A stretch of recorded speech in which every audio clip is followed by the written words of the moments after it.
Hello everybody, this is Pyra, and this video is coming a lot later than expected because it's been a couple months.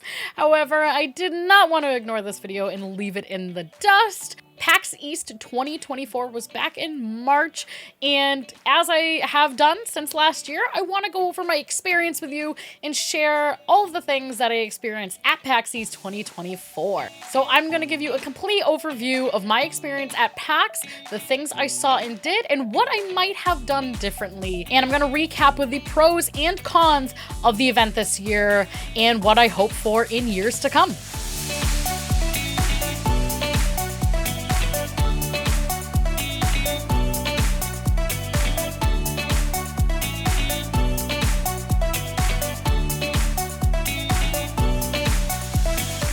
So before we even get into the bulk of this video, if you've never seen or heard of PAX before, what is PAX?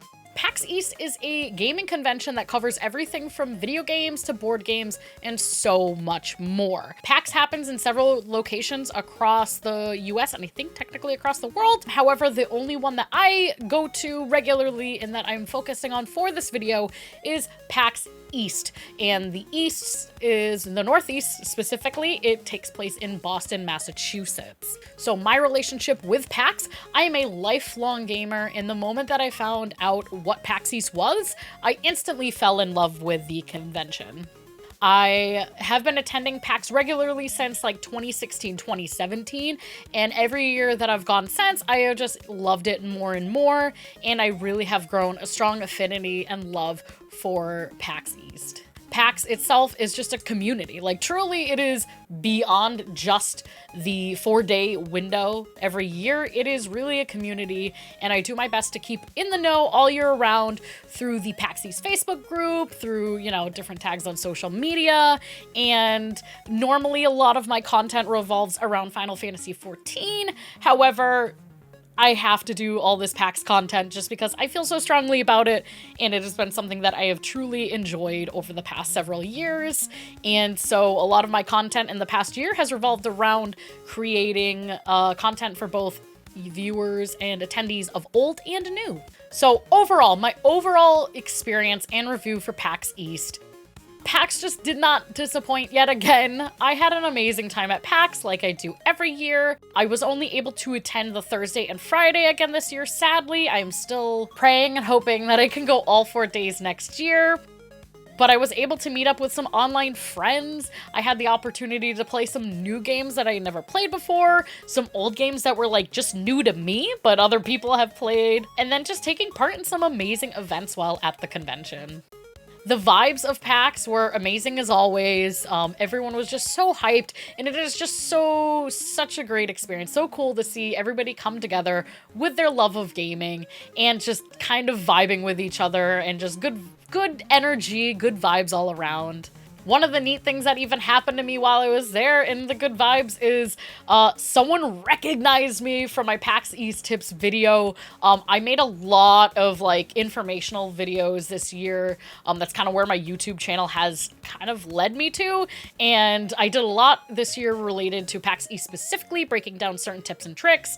And somebody just called me out. So it was really great experience having somebody look at me and recognize me and just tell me that they appreciate my video and my content. So as a growing content creator who's finding her path, it was just a really cool cherry on top of my PAX experience. So let's get into the overall experience by day. Thursday, I was only able to go Thursday and Friday, and so I arrived in Boston Wednesday night. I do drive into Boston. It is not a super huge drive for me. So after work, I made arrangements to stay at the Westin Hotel connected to the convention center, and got there Wednesday night so that Thursday morning I was there. I was there as soon as I woke up, which was not the earliest person, but however, I was there so that we could head over right in the morning without having to travel into Boston. That is one thing that I would say too, arriving the night before. I think I have to do that every year now. I did fall in love with just the experience of, even though I got there late Wednesday night, just waking up Thursday and walking. Just my car was parked. I didn't have to worry. I didn't have to get through Boston traffic. It was just kind of like a set it and forget it thing. That was just such a great way to experience PAX, and I will probably be doing it every year now. So the first thing that we did as we walked over was go into the hall. It was actually really easy to get in. They had the queue line in the building, actually on the expo hall floor in the very back. So instead of having to wait out line in the chilly outdoors, we were able to Thursday just walk straight in. As we walked in, we saw Rin Karagani. If you don't know Rin, just a quick little shout out. He is a fantastic content creator. He is a big presence in the Final Fantasy community, and it was really great just seeing him. He ran up and gave me a hug, and just getting to chat with him for a little bit. We ended up waiting in line with Rin's crew, and so just getting able to meet them in person and chat with them after talking in Discord weeks prior was really fun, and having kind of people to connect with while you were in line. While we were waiting, I finally got to experience the beach balls. So if you don't know, the queue lines are very notorious for having beach balls just kind of thrown in the queue, and then people are just like hitting them into the air and they just get like tossed all around. So it was just a great kickoff to the convention, just hanging out with people that you know play the same game as you, strategizing about your plans, and just kind of feeling the whole PAX vibe. Now, the first thing, as soon as they let us out, I probably shouldn't be saying this, we kind of ran to the Final Fantasy XIV Battle Challenge booth. I'm a diehard Final Fantasy XIV player, and this was like the biggest thing on my bucket list, as it is every year, is to see the 14 booth.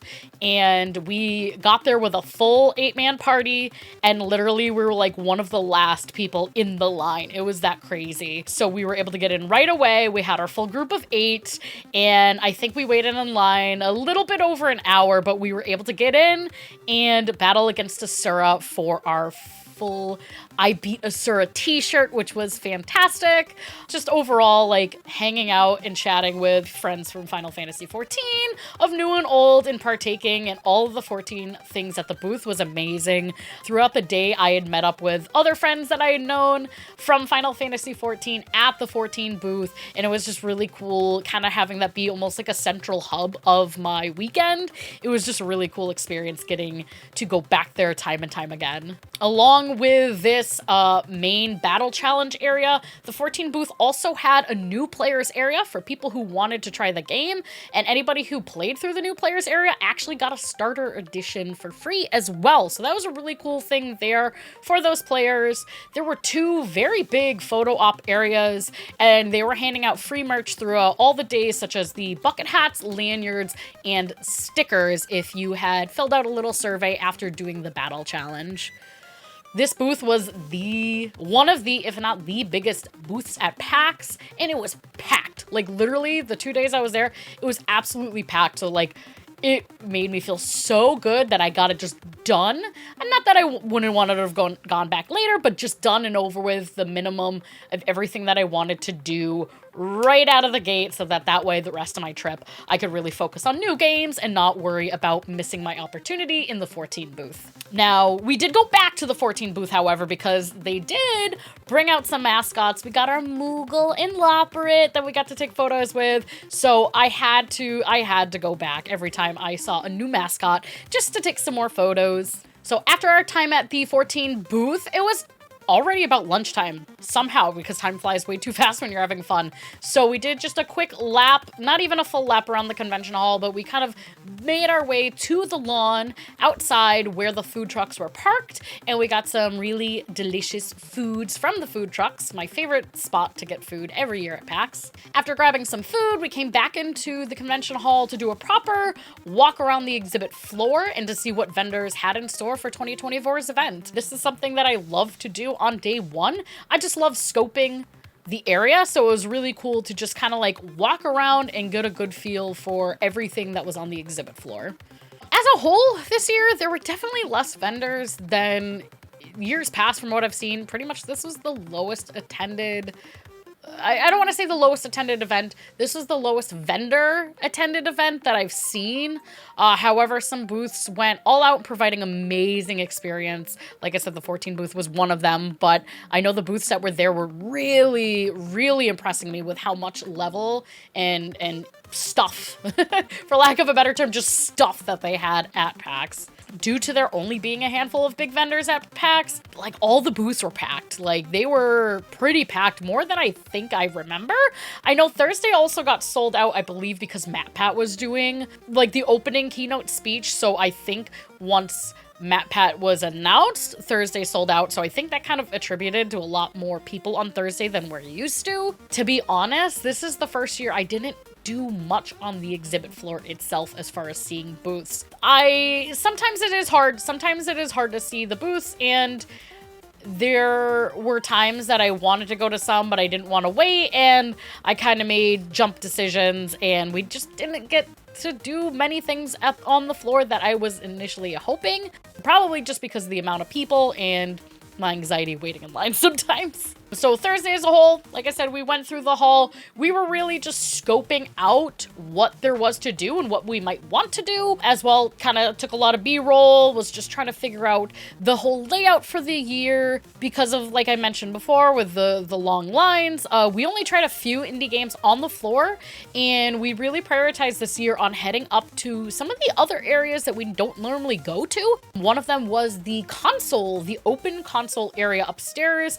There were the older consoles that we kind of gravitated towards, and my husband and I had played some old games that he grew up with but I had never played before, and it was just really fun and cool opportunity. Not something that you necessarily think of at PAX, however, it was just really fun to like just game, and you know, it's stuff that we can't really do at home. Maybe you could find an emulator or something, but just to try some like old games with each other, like there, without having to buy it or seek it out, was just like, I think, an underrated type of experience. I think the console free play area was like a lot of fun and not necessarily the first thing you think about at PAX. However, it was just really a really fun way, and like I was really happy to get in there and try things that were new to me, even if they weren't new in the sense of like when they were released. But I think it was just like a really fun moment to hang out with my husband and kind of like play those games that I never got to try before. As the day winded down and the exhibit hall closed, we noticed that the board game side of the hall was open for many more hours.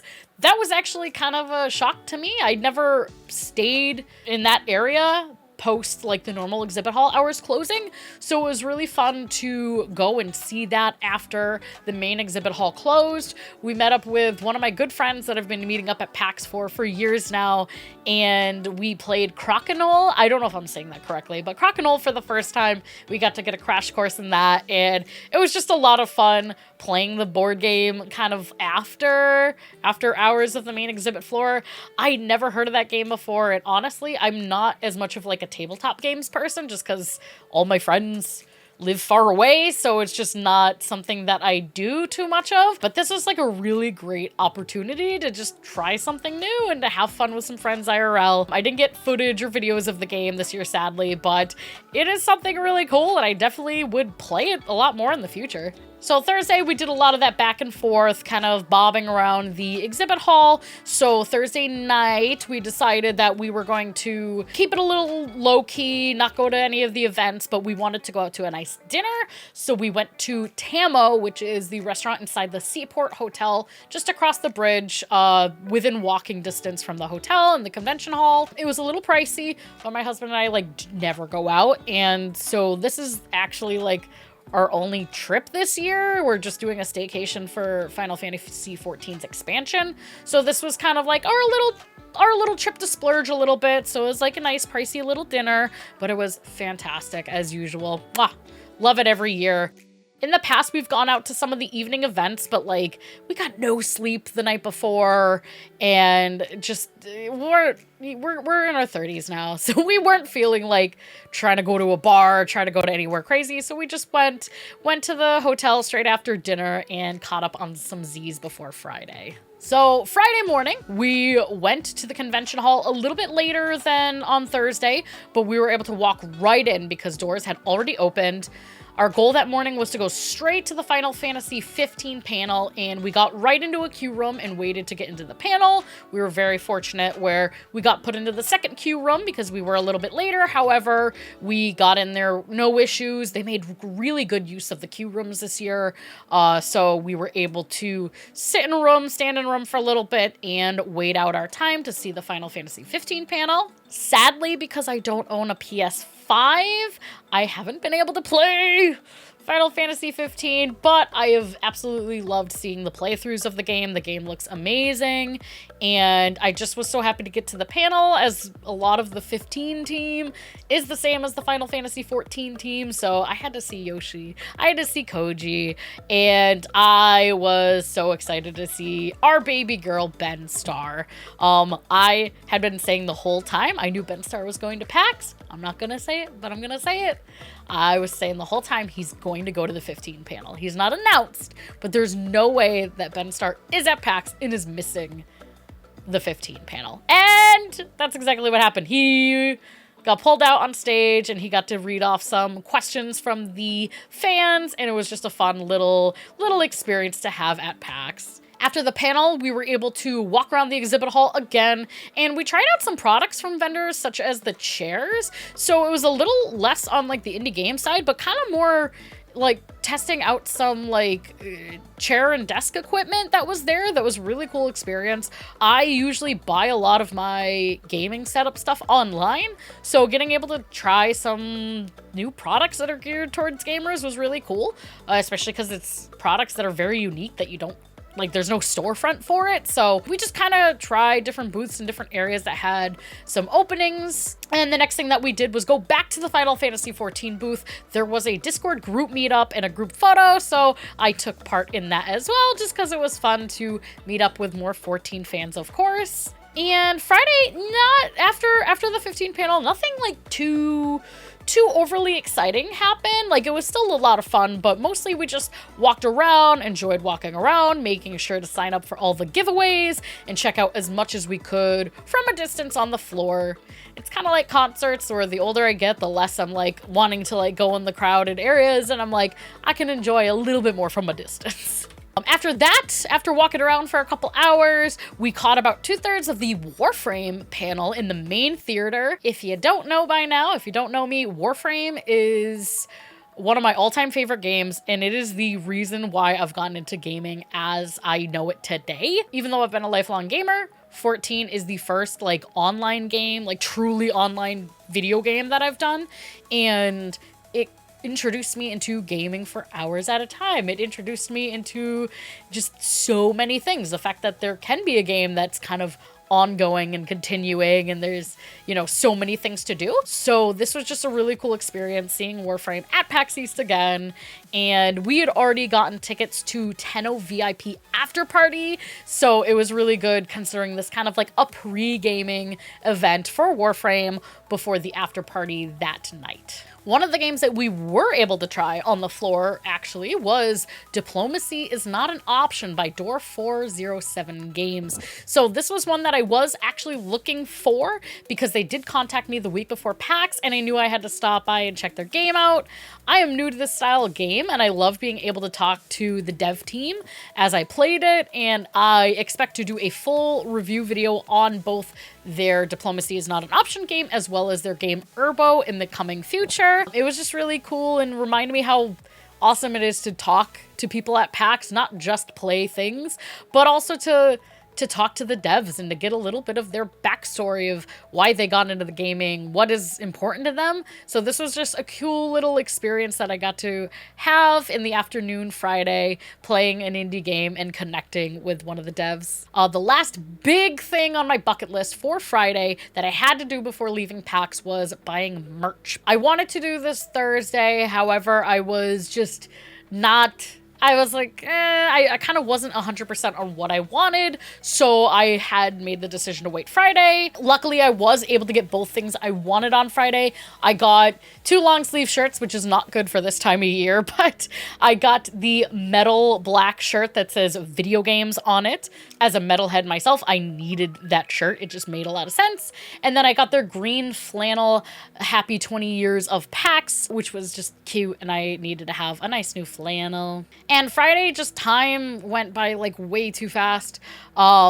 We wrapped up our time by just kind of walking around a little bit more, saying goodbye to the main hall as we departed to head over back to the Westin so that we could go to Warframe's 10-0 VIP event at the bar at the Westin. Unfortunately, we knew we couldn't stay too long to this event, but we were able to connect back with Rebecca, Megan, and Jeff. I had met them back in 2015, so literally 9 years ago at PAX East. They're the reason that I even know what PAX is, because I went for 10-0 Live back in 2015, and it was really great, Rebecca and Megan remembering me, which was super cool, and I just messaged them a couple weeks prior on Twitter, and just being able to see them again, take a selfie, and just kind of let them know again that I appreciate them, because it has been such an insane journey since 2015, and their work and the Warframe team is probably a big reason why I do everything I do today with gaming and with PAX. So it was just really cool to see them at the signing booth. And then, of course, at the end of the signing booth was the king baby girl meme lord himself, Ben Starr. And I got to have a lovely short conversation with him. And he also gave me his Jill pin from Final Fantasy 15 Jill that he'd been wearing all day. And he signed it, and I will cherish it forever. He was just a really fun dude. So it was really cool meeting him and chatting with him quick. And after the meet and greet, we had some amazing food and drinks at the bar, thanks to 10-0 VIP.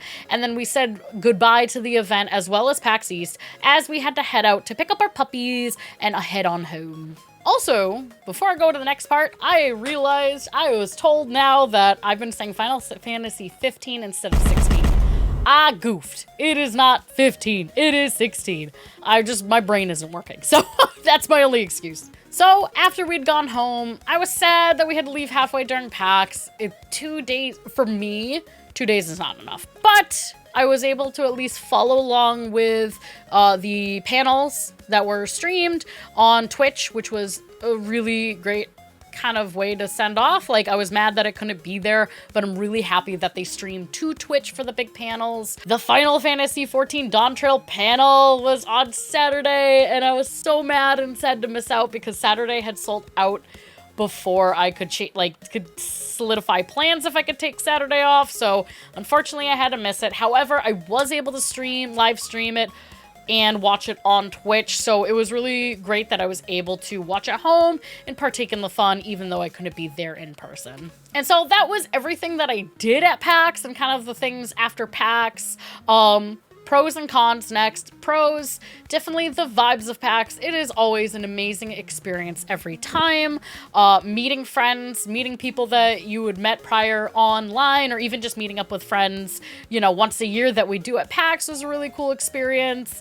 The Final Fantasy 14 booth was always a great experience, and it was a lot of fun. You could tell that the staff put a lot of love and energy into the booth to make it really amazing. Next pros were amazing panels. Like I said, I went to the Final Fantasy 14, the Final Fantasy 16, and the Warframe panel. Those were just really well done and a lot of fun. And of course, the Warframe after party. Even though I got to experience just a little bit of that, it was just a really fun thing to attend, and those were probably my pros and my highlights of the event as a whole. The cons, I did have some cons. One of them was the Westin Hotel. So the Westin Hotel is the one that's connected to the Boston Convention Center through like a walking bridge. It is kind of like the premier hotel, if you will, because it's the one that's right there. Personally, I know it's going to be different for everybody's situation. It is not worth the hype. It is not worth the cost, in my opinion. The staff that we had seen were kind of rude. Now, I will kind of put a note here too. I talked to the managers after the event, and they did fix my issue. They kind of gave me a reimbursement, and they like heard out my issues and concerns that I had with the room and with the staff. They were super hospitable, so I have to thank them for that. I could go back there again, but I don't know if the price was worth it. Last year, 2023, I stayed at the Seaport down the road, which is like maybe an extra 5-minute walk tops. And I just had a way better experience. It was about the same price, but I think it was a better hotel overall. So I think that's where I will be going from now on, or maybe even trying the Omni. I don't know. The Westin, I was so excited to try for the first time this year, and it really let me down. So yeah, it just, I know it works for some people, and I might try to stay there again. However, it just wasn't worth the hype or the cost for that hotel. If it were maybe like a super rainy day or really bad weather, it would have been really nice utilizing that walking bridge, but you could only use that at like 10, 11 a.m. to like the night. So it just like, for me, I don't really see the point going there much more in the future. Other cons that I had, lack of vendors altogether. It didn't break my experience. However, I do hope that we get more vendors in the future again. And then my last con is just, it felt more packed than usual because of the lack of vendors. The hall seemed so much more packed than it normally is. I don't know if that necessarily means there are more people, but even if you had the same amount of people as last year with less booths, it felt more cramped. So it definitely was a little bit of a letdown. It was to be expected, not a make it or break it for me. However, you know, if I have to be honest, that was a con for me this year at the con. It was definitely one of the less happy moments during PAX. Post-con, so it's been a little over 2 months since PAX East. Some really cool things have been happening since PAX. First thing, if you heard me say, and you've definitely heard me, if you've watched my videos before, you will know I have stupid luck when it comes to PAX. One of them is last year I won a full gaming PC from Intel and CLX Gaming, which if you want to see my video that way, it'll be somewhere over there. The second so this year I won a gaming monitor. A nice widescreen curved gaming monitor from BenQ. I think that's how you say that. I will post pictures here, but it was a nice addition. I feel like every year I keep winning things, and I'm very excited and happy for my luck at PAX. So that was a really great post-con experience, was getting contacted saying that I won something else, which was really fun. Another post-con thing that has happened is I've been contacted by more indie games about checking out their games, which I think is fantastic. I definitely want to follow up with some of those companies. However, it has been a little tough, even like making this video. The past few months has been a little challenging, so adding more things to my schedule has been nearly impossible. However, it is something that I hope to follow up with soon. And all in all, I think post-con, all I've been doing is thinking about how to maximize next year's PAX East weekend. Of course, if you are a Final Fantasy XIV fan, you know that Dawn Trail, the newest expansion, is coming out soon.